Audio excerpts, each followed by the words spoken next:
창세기 36장. 에서의 자손. 에돔이라고 부르는 에서의 자손은 이러합니다. 에서는 가나안 땅의 여자들을 아내로 맞아들였습니다. 에서는 햇사람 엘론의 딸 아다를 아내로 맞아들였습니다. 에서는 또 아나의 딸 오홀리바마도 아내로 맞아들였습니다. 아나는 히윗 사람 시브온의 아들입니다. 에서는 또 이스마엘의 딸이자 느바요스의 누이인 바스맛도 아내로 맞아들였습니다. 아다는 엘리바스를 낳았고 바스맛은 루엘을 낳았습니다. 그리고 오홀리바마는 여우스와 알람과 고라를 낳았습니다. 이들은 가나안 땅에서 태어난 에서의 아들들입니다. 에서는 아내들과 아들들과 딸들과 자기 집에서 함께 살고 있는 모든 사람들과 가축들과 다른 짐승들과 가나안에서 얻은 모든 재산을 가지고 자기 동생 야곱에게서 멀리 떨어진 곳으로 이사했습니다. 에서의 재산과 야곱의 재산이 너무 많아져서 함께 살 수가 없게 되었습니다. 두 사람이 함께 살기에는 그 땅이 너무 좁았습니다. 그들에게는 가축들이 너무 많았습니다. 그래서 에서는 세일산에 살았습니다. 에서는 에돔이라고도 부릅니다. 에서는 세일산에서 살았으며 에돔 사람들의 조상입니다. 에서의 아들들은 에서의 아내 아다의 아들 엘리바스와 에서의 아내 바스마스의 아들 루엘입니다. 엘리바스의 아들은 데마와 오말과 스보와 가담과 그나스입니다. 엘리바스에게는 딥나라고 하는 첩이 있었습니다. 딥나는 엘리바스를 통해 아말렉을 낳았습니다. 이들은 에서의 아내 아다의 자손입니다. 루엘의 아들은 나악과 세라와 삼마와 미사입니다. 이들은 에서의 아내 바스맛의 자손입니다. 에서의 세 번째 아내는 오홀리바마입니다. 오홀리바마는 아나의 딸입니다. 아나는 시므온의 아들입니다. 오홀리바마가 에서를 통해 낳은 아들은 여우스와 알람과 고라입니다. 에서의 자손 중에서 족장은 이러합니다. 에서의 맏아들은 엘리바스입니다. 엘리바스에게서는 대만, 오말, 스보, 그나스, 고라, 가담, 아말렉과 같은 족장이 나왔습니다.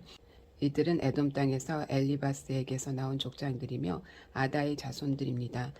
에서의 아들 루엘에게서 나온 족장은 이러합니다.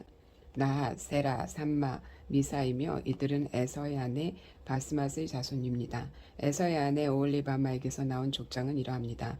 여우스, 얄람, 고라이며 이들은 에서의 아내 오홀리바마의 자손입니다. 오홀리바마는 아나의 딸입니다.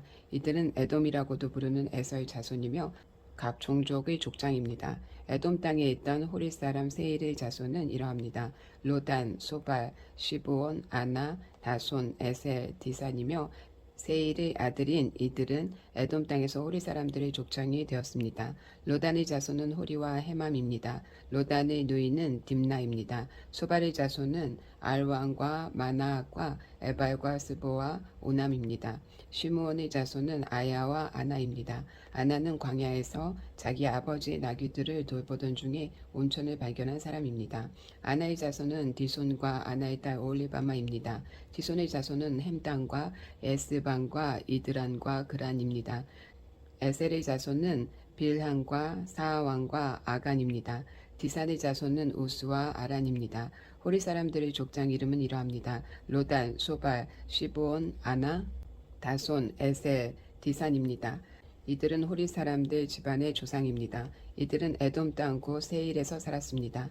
이스라엘 사람들에게 아직 왕이 없을 때에 에돔 땅을 다스렸던 왕들의 이름은 이러합니다. 부올의 아들 벨라는 에돔 왕이었습니다. 벨라는 디나바 성 사람이었습니다. 벨라가 죽자 세라의 아들 요밥이 왕이 되었습니다.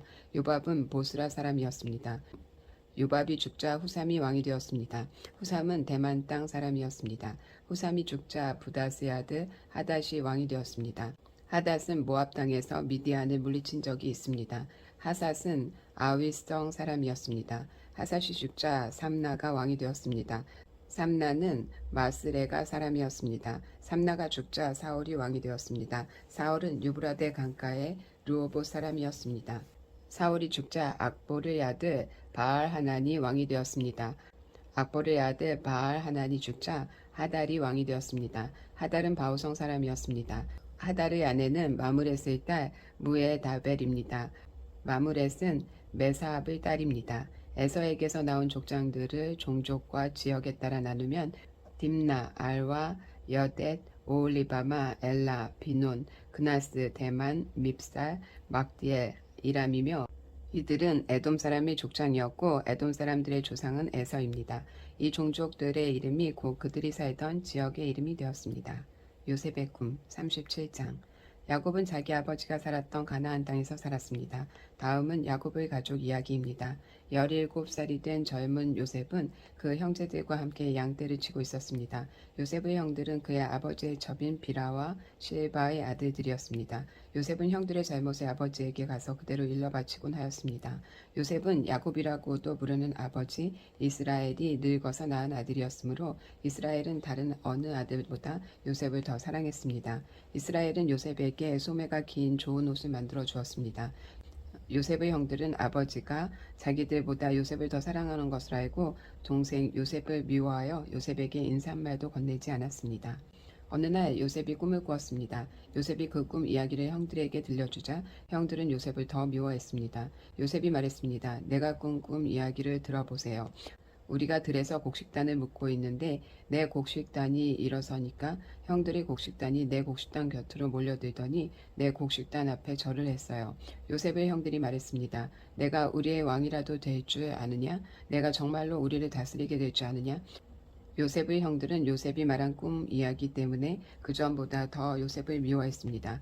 그 후에 요셉이 또 꿈을 꾸었습니다. 요셉은 그 꿈 이야기를 또 형들에게 들려주었습니다. 들어보세요. 내가 또 꿈을 꾸었어요. 꿈에서 보니까 해와 달과 별 11개가 나에게 절을 했어요. 요셉은 그 꿈 이야기를 자기 아버지에게도 했습니다.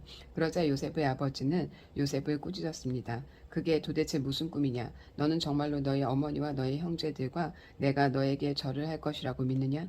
요셉의 형들은 요셉을 질투했습니다. 그러나 요셉의 아버지는 그 모든 것을 마음속에 새겨두고 있었습니다.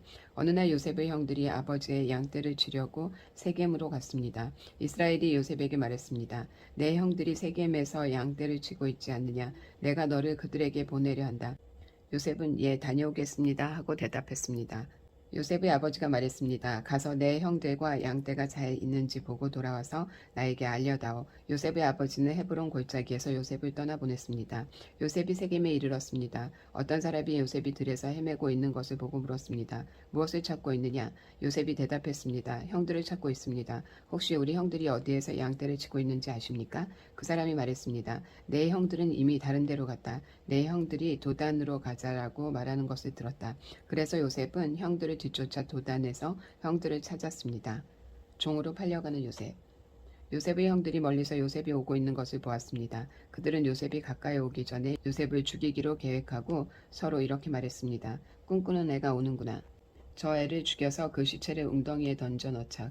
그리고 아버지에게는 들짐승이 저 아이를 죽였다고 말하자. 그가 꾼 꿈이 어떻게 되는지 한번 두고 보자. 하지만 그때 르우벤이 그 계획을 듣고 요셉을 구해주려는 마음에서 말했습니다. 요셉을 죽이지는 말자.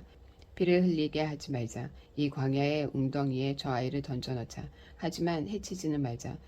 르우벤이 이렇게 말하는 것은 요셉을 그 형들의 손에서 구해내어 아버지께로 돌려보내기 위함이었습니다. 요셉이 형들에게 가까이 다가오자 형들은 소매가 긴 요셉의 옷을 벗겼습니다. 그리고 그들은 요셉을 웅덩이에 던져 넣었습니다. 그 웅덩이는 비어 있었고 그 안에 물이 없었습니다. 요셉이 웅덩이에 있는 동안 형들은 자리에 앉아서 음식을 먹었습니다. 그들이 고개를 들어보자 이스마엘 사람들이 오고 있는 모습이 보였습니다. 그 이스마엘 사람들은 낙타의 향료와 유향과 몰약을 싣고 길르앗에서 이집트로 여행하던 중이었습니다. 그 모습을 보고 유다가 형제들에게 말했습니다. 우리가 동생을 죽인 다음 그 사실을 숨긴다고 해서 우리에게 무슨 좋은 일이 있겠나. 차라리 요셉을 저 이스마엘 사람들에게 팔아버리자. 그러면 동생을 죽이는 죄도 짓지 않게 된다. 그래도 저 애는 우리 동생이고 우리와 피와 살을 나눈 형제가 아니냐. 그러자 다른 형제들도 모두 유다의 말에 찬성했습니다. 그러는 동안 미디안 상인들이 지나갈 때에 형들은 요셉을 웅덩이에서 꺼내어 은 20세겔을 받고 이스마엘 사람들에게 팔았습니다. 이스마엘 사람들은 요셉을 이집트로 데리고 갔습니다. 요셉의 형들이 요셉을 이스마엘 사람들에게 팔았을 때 르우벤은 거기에 없었습니다.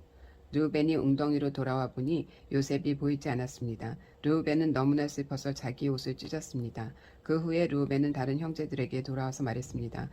아이가 보이지 않는다. 이제 나는 어떻게 하면 좋으냐. 요셉의 형들은 염소 한 마리를 죽여서 그 피를 요셉이 입었던 소매가 긴 옷에 묻혔습니다.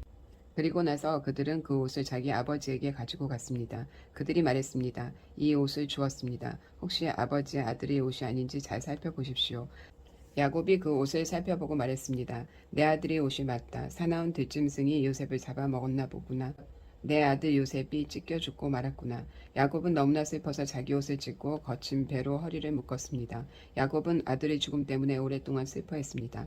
야곱의 모든 아들과 딸들이 야곱을 위로하려 했지만 야곱은 위로를 받으려 하지 않았습니다. 야곱이 말했습니다. 나는 울다가 죽어서 내 아들에게로 갈 것이다 하며 야곱은 아들 요셉을 위해 울었습니다. 그러는 동안 요셉을 산 사람들은 요셉을 이집트로 데리고 가서 보디발에게 팔았습니다.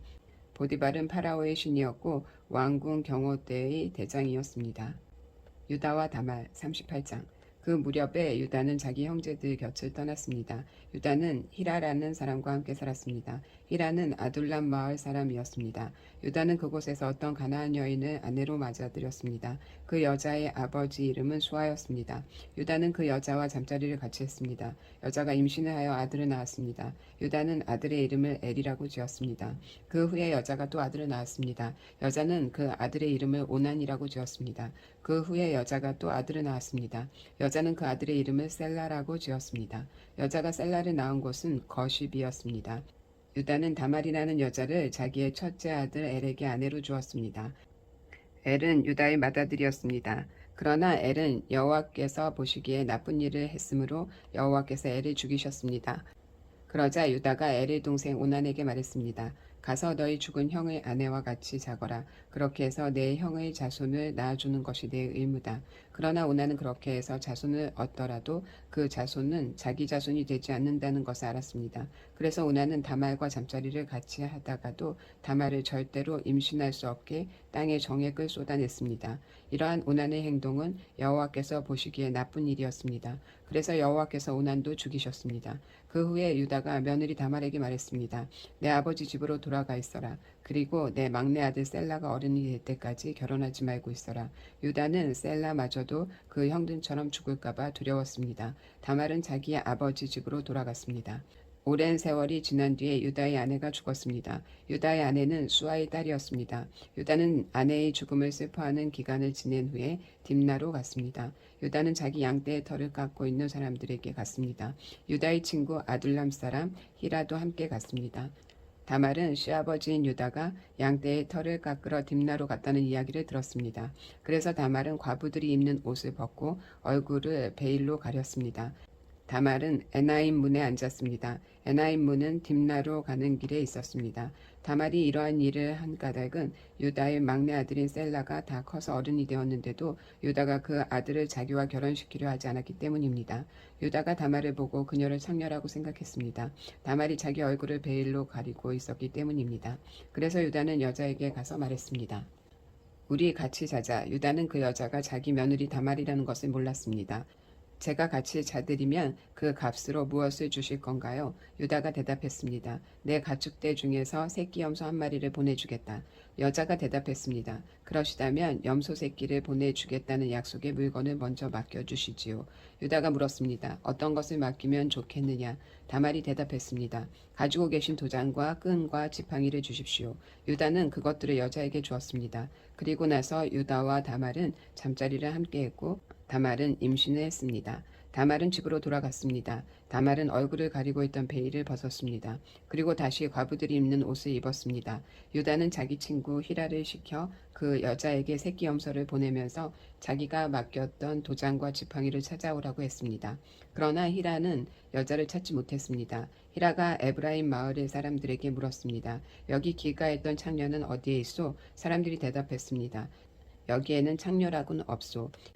히라는 유다에게 다시 가서 말했습니다. 여자를 찾지 못했네. 그곳에 사는 사람들이 여기에는 창녀라곤 없소라고 말했던 걸 유다가 말했습니다. 내가 맡겼던 물건들을 그 여자가 그냥 가지도록 내버려 두게. 괜히 우리만 망신당할까봐 걱정일세. 약속했던 염소를 보냈지만 자네가 그 여자를 찾지 못해서 못 준 것이 아닌가. 3달쯤 뒤에 어떤 사람이 유다에게 말했습니다. 당신의 며느리 다말이 창녀와 같은 짓을 했소. 지금 그 여자는 임신 중이요. 그러자 유다가 말했습니다. 그 애를 끌어내어 태워 죽여버려라. 사람들이 다말을 끌어내려 하자 다말은 자기 시아버지께 어떤 이야기를 전하도록 했습니다. 다말이 말했습니다. 이 물건의 주인이 나를 임신시켰습니다. 이 도장과 끈과 지팡이를 잘 살펴보십시오. 이것이 누구의 것입니까? 유다가 그것들을 알아보았습니다. 유다가 말했습니다. 그 애가 나보다 옳다. 내가 내 아들 셀라를 주기로 약속하고도 약속을 지키지 않으니 그 애가 이런 일을 한 것이다. 유다는 그 뒤로 2번 다시 다말과 같이 자지 않았습니다. 다말이 아기를 낳을 때가 되었고 배 안에 쌍둥이가 들어 있었습니다. 다말이 아기를 낳는데 한 아이가 손을 내밀었습니다. 산파가 그 아이의 손에 붉은 줄을 메어주면서 이 아이가 먼저 나온 아기다 하고 말했습니다. 그런데 그 아기가 손을 거두어 들였습니다. 그리고 다른 아기가 먼저 태어났습니다. 산파가 말했습니다. 어쩌면 내가 먼저 터뜨리고 나왔구나. 그래서 그 아기의 이름은 베레스가 되었습니다. 그 다음에 붉은 줄을 손에 맨 아기가 태어났습니다. 그 아기의 이름은 세라가 되었습니다. 보디발에게 발린 요셉 39장. 요셉이 이집트로 끌려갔습니다. 보디발이라는 이집트 사람이 있었는데 그 사람은 파라오의 신하였습니다. 그 사람은 왕궁 경호대장이기도 했습니다. 보디발이 요셉을 끌고 온 이스마엘 사람들에게서 요셉을 샀습니다. 여호와께서 요셉과 함께 하심으로 요셉이 성공하게 되었습니다. 요셉은 자기 주인인 이집트 사람 보디발의 집에서 살았습니다. 보디발은 여호와께서 요셉과 함께 계시다는 것을 알았습니다. 보디발은 여호와께서 요셉이 하는 일마다 성공하게 해주신다는 것을 알았습니다. 그래서 보디발은 요셉을 매우 좋아했습니다. 보디발은 요셉을 마음 놓고 믿을 수 있는 부하로 삼았습니다. 그는 요셉에게 집안일과 자기가 가진 모든 것을 맡겼습니다. 그래서 요셉은 집안일과 보디발이 가진 모든 것을 맡게 되었습니다. 그러자 여호와께서는 요셉으로 인해 보디발의 집에 있는 모든 사람들에게 복을 주셨습니다. 그리고 여호와께서는 보디발이 가진 모든 것, 집에 있는 것이나 들에 있는 모든 것에 복을 주셨습니다. 그리하여 보디발은 자기가 가진 모든 것을 요셉에게 맡겼습니다. 보디발은 자기가 먹는 음식 말고는 요셉이 하는 일에 참견하지 않았습니다. 요셉은 멋지고 잘생긴 사람이었습니다. 목에 갇힌 요셉. 시간이 흐르자 주인의 아내가 요셉에게 점점 눈길을 주기 시작했습니다. 어느 날 주인의 아내가 요셉에게 말했습니다. 나와 같이 자자. 그러나 요셉은 거절했습니다. 요셉이 주인의 아내에게 말했습니다. 그러나 요셉은 거절했습니다. 요셉이 주인의 아내에게 말했습니다. 제 주인께서는 이 집의 모든 일을 저에게 맡기셨습니다. 주인의 집에는 저보다 높은 사람이 없습니다. 주인께서는 마님만 빼놓고 모든 것을 저에게 맡기셨습니다. 마님께서는 주인의 아내이기 때문입니다. 그런데 제가 어떻게 그런 나쁜 일을 할 수 있겠습니까? 그것은 하나님께 죄를 짓는 일입니다. 주인의 아내는 요셉에게 매일 말을 건넸지만 요셉은 주인의 아내와 같이 사는 것은 말할 것도 없고 함께 있으려 하지도 않았습니다. 어느 날 요셉은 보통 때처럼 집으로 들어가서 일을 했습니다. 그러나 그 시간에 집에는 요셉밖에 없었습니다. 주인의 아내가 요셉의 옷자락을 붙잡고 말했습니다. 와서 나와 같이 자자. 그러나 요셉은 붙잡힌 옷을 남겨둔 채 집 밖으로 뛰어나갔습니다. 주인의 아내는 요셉이 옷을 남겨놓은 채 밖으로 뛰어나간 것을 보고 집에 있던 종들을 불러서 말했습니다. 내 남편이 우리를 창피스럽게 만들려고 저 히브리 노예를 데리고 왔나 보다. 저놈이 들어와서 나를 강간하려 했다. 내가 소리를 지르니까 저놈이 놀라서 도망쳤다. 저놈이 도망치다가 떨어뜨린 옷이 여기 있다. 주인의 아내는 남편이 돌아올 때까지 요셉의 옷을 가지고 있었습니다. 그리고 남편에게 똑같은 이야기를 했습니다. 당신이 데리고 온 저 히브리 노예가 나를 강간하려 했어요. 그놈이 가까이 오길래 내가 소리를 질렀더니 이 옷을 버려두고 도망쳤어요. 요셉의 주인은 자기 아내가 요셉에 대해 하는 말을 듣고 매우 화가 났습니다. 그래서 보디발은 요셉을 붙잡아 감옥에 넣었습니다. 그 감옥은 왕의 죄수들을 넣는 곳이었습니다. 요셉은 감옥에서 살게 되었습니다. 하지만 여호와께서는 요셉과 함께 계셨으며 요셉에게 한결같은 사랑을 베푸셨습니다. 그래서 요셉을 간수장의 마음에 들게 하셨습니다. 간수장은 요셉에게 감옥에 있는 모든 죄수를 맡겼습니다. 요셉은 감옥에서 이루어지는 모든 일을 맡았습니다. 그것은 여호와께서 요셉과 함께 계셨기 때문이었습니다. 여호와께서는 요셉이 무슨 일을 하든 성공하게 만드셨습니다. 요셉이 두 꿈의 뜻을 설명해 주다. 40장. 이 일이 있은 뒤에 이집트 왕의 신하 가운데 두 사람이 이집트 왕에게 미움을 샀습니다. 그들은 왕에게 포도주를 바치던 신하와 빵을 바치던 신하였습니다. 파라오는 포도주를 바치던 신하와 빵을 바치던 신하에게 화를 냈습니다. 그래서 파라오는 그들을 경호대 대장의 집안에 있는 감옥에 집어넣었습니다. 그곳은 바로 요셉이 갇혀있던 감옥이었습니다. 경호대 대장은 요셉에게 두 죄수의 시중을 들게 했습니다. 그들은 얼마 동안 감옥에 갇혀 있었습니다. 어느 날 밤에 이집트 왕에게 포도주를 바치던 신하와 빵을 바치던 신하가 모두 꿈을 꾸었습니다. 그런데 꿈의 내용이 저마다 달랐습니다. 이튿날 아침에 요셉이 그들에게 가보니 그들이 걱정을 하고 있었습니다. 요셉이 파라오의 신하들에게 물었습니다. 오늘따라 왜 이렇게 슬퍼 보입니까? 두 사람이 대답했습니다. 우리 두 사람이 지난밤에 꿈을 꾸었는데 그 꿈이 무슨 꿈인지 풀어줄 사람이 아무도 없다네. 요셉이 그들에게 말했습니다. 꿈의 뜻을 풀어줄 분은 하나님 이외에는 없습니다. 저에게 그 꿈 이야기를 해주십시오. 그러자 왕에게 포도주를 바치던 사람이 요셉에게 꿈 이야기를 해주었습니다. 꿈에 어떤 포도나무를 보았다네. 그 나무에는 가지가 셋이 있었는데 가지에서 싹이 나고 꽃이 피더니 포도가 열렸다네. 나는 파라오의 잔을 들고 있다가 포도를 짜서 즙을 내어 파라오에게 바쳤다네. 그 이야기를 듣고 요셉이 말했습니다. 그 꿈을 설명해 드리겠습니다. 가지셋은 3일을 뜻합니다. 앞으로 3일이 지나기 전에 파라오가 당신을 풀어줄 것입니다. 그리고 당신이 전에 하던 일을 다시 맡길 것입니다. 당신을 전에 하던 것처럼 다시 파라오에게 포도주를 바치게 될 것입니다. 풀려나시게 되면 저를 기억해 주십시오. 저에게 은혜를 베풀어 주십시오. 파라오에게 말해서 제가 이 감옥에서 풀려나도록 해 주십시오. 저는 히브리 사람들의 땅에서 강제로 이곳에 끌려왔습니다. 그리고 저는 이 감옥에 갇힐 만한 일을 한 적이 없습니다. 빵을 바치던 사람은 요셉의 꿈 해몽이 좋은 것을 보고 요셉에게 말했습니다. 나도 꿈을 꾸었다네. 내 머리 위에 빵이 담긴 바구니 3개가 있는 꿈을 꾸었다네. 가장 위에 있는 바구니에는 파라오에게 바칠 온갖 빵들이 있었다네. 그런데 새들이 내 머리 위에 있는 바구니 속의 음식을 먹었다네. 요셉이 대답했습니다. 그 꿈을 설명해 드리겠습니다. 새 바구니는 3일을 뜻합니다. 앞으로 3일이 지나기 전에 파라오가 당신의 머리를 베어버릴 것입니다. 파라오는 당신의 시체를 장대 위에 매달 것입니다. 그래서 새들이 당신의 시체를 쪼아먹을 것입니다. 그로부터 3일 뒤에 파라오의 생일이었습니다. 그래서 파라오는 모든 신하들을 위해 잔치를 베풀었습니다. 그는 신하들 앞에서 포도주를 바치던 신하와 빵을 바치던 신하를 감옥에서 불러냈습니다. 파라오는 포도주를 바치던 신하에게 옛날에 하던 일을 다시 맡겼습니다. 그래서 그 신하는 다시 파라오의 손에 포도주 잔을 바칠 수 있게 되었습니다. 하지만 빵을 바치던 신하는 장대에 매달았습니다. 모든 일이 요셉이 말한 대로 이루어졌습니다. 그러나 포도주를 바치던 신하는 요셉을 기억하지 못했습니다. 그는 요셉을 잊고 말았습니다.